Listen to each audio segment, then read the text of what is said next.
विजय माल्या के पॉडकास्ट को लेके दो बड़े डाउट मेरे दिमाग में आ रहे हैं। पहला है पॉडकास्ट के रिलीज की टाइमिंग। ऐसा कैसे पॉसिबल है कि जो आरसीबी 18 साल में पहली बार आईपीएल की ट्रॉफी जीतती है, उसके ट्रॉफी जीतते ही 2 दिन बाद उसके एक्स ओनर यानी कि विजय माल्या का, जो कि देश छोड़ के भाग चुका है, उसका एक पॉडकास्ट रिलीज किया जाता है ये कहते हुए कि वो तो बेचारा है, उसे तो फंसाया गया है। अब ऐसा तो हुआ नहीं होगा कि विजय माल्या ने राज शर्मा को कॉल करके बोला होगा आरसीबी के जीत के बाद कि भैया आ जाओ यूके, पॉडकास्ट करते हैं, मुझे अपनी स्टोरी बतानी है।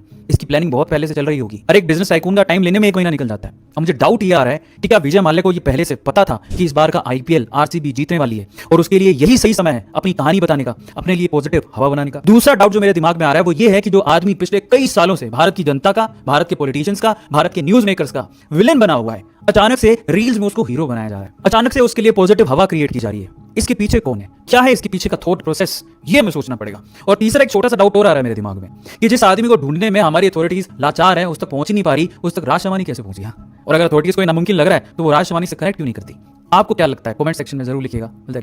राहुल गांधी भारत के प्रधानमंत्री बन गए। लेट बी करेक्ट, शैडो प्रधानमंत्री। पर ये शैडो प्रधानमंत्री आखिर होता क्या है, क्या है इसकी पावर और ये कैसे हुआ, चलिए हम आपको बताते हैं। देखिए 18वीं लोकसभा में कांग्रेस के लिए वो हुआ जो पिछली 2 लोकसभा में नहीं हो सका। वर्ष 2014 में सत्ता से बेदखल होने के बाद कांग्रेस को लोकसभा में पहली बार लीडर ऑफ ऑपोजिशन यानी नेता प्रतिपक्ष का पद मिला है। 16वीं और 17वीं लोकसभा में विपक्ष का कोई भी नेता नहीं था क्योंकि कांग्रेस के पास एलओपी यानी कि लीडर ऑफ ऑपोजिशन का दर्जा पाने के लिए जरूरी 56 सीटें नहीं थी। इस बार कांग्रेस के पास लोकसभा में 99 सीटें हैं। एलओपी यानी कि लीडर ऑफ ऑपोजिशन का दर्जा और भत्ते कैबिनेट मंत्री के बराबर होते हैं और अब यह संवैधानिक पद राहुल गांधी के पास है। यह ऐसा पद है जिसे खास रुतबा और पावर मिलता है। सरकार की सभी महत्वपूर्ण कमेटियों में उसे जगह मिलती है। तमाम शीर्ष सरकारी एजेंसियों के प्रमुख पदों की नियुक्ति में उसकी भी मंजूरी मायने रखती है, जैसे कि ईडी, सीबीआई। अब भारतीय संसद पर एक पुस्तिका के अनुसार लोकसभा में विपक्ष के नेता को छाया मंत्रिमंडल वाला छाया प्रधानमंत्री यानी शैडो प्राइम मिनिस्टर भी कहा जाता है। यदि सत्तारूढ़ सरकार इस्तीफा दे देती है या सदन में हार जाती है तो विपक्ष का नेता प्रशासन का कार्यभार संभालेगा। और इस हिसाब से राहुल गांधी बहुत ही पावरफुल है नरेंद्र मोदी के बाद, इसलिए अब उन्हें हल्के में लेना पॉसिबल नहीं और इसलिए एनडीए और मोदी जी खुद उन्हें इतनी इज्जत बख्श रहे हैं। अब तो आपको समझ में आ ही गया होगा कि शैडो प्राइम मिनिस्टर का मतलब क्या होता है, उसकी पावर क्या होती है और वो बनता कैसे है। ऐसी ही नॉलेजेबल वीडियोस के लिए हमारे चैनल को सब्सक्राइब करना मत भूलिएगा, वीडियो को लाइक करिएगा और शेयर भी करिएगा। मिलता है वीडियो।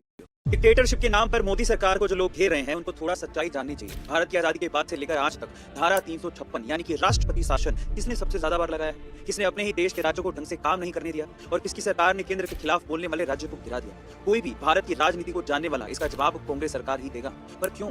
1947 से आज तक भारत में 132 बार राष्ट्रपति शासन लागू किया गया है, जिसमें से सबसे ज्यादा यानी 90 बार राष्ट्रपति शासन उस समय लागू किया गया जब केंद्र में कांग्रेस की सरकार। अकेले इंदिरा गांधी के 15 साल के कार्यकाल में 1966 से 1977 के बीच 36 बार और 1980 से 1984 के बीच 15 बार राष्ट्रपति शासन लगाया गया है। जाहिर है धारा 356 का सबसे ज्यादा दुरुपयोग कांग्रेस सरकार ने किया। ऐसा नहीं है कि बाकी पार्टियों ने धारा 356 का उपयोग नहीं किया, बल्कि जनता पार्टी ने 3 साल के कार्यकाल में 21 बार और मोदी की भाजपा सरकार ने 10 बार राष्ट्रपति शासन लगाया है। तो यह है पूरा आंकड़ा। अब आप ही बताइए कि डिक्टेटरशिप का काल इसमें सबसे ज्यादा बार देखा गया। आपकी आंखें खुली हो तो कमेंट सेक्शन में एक बार जरूर लिखिएगा, नहीं तो राम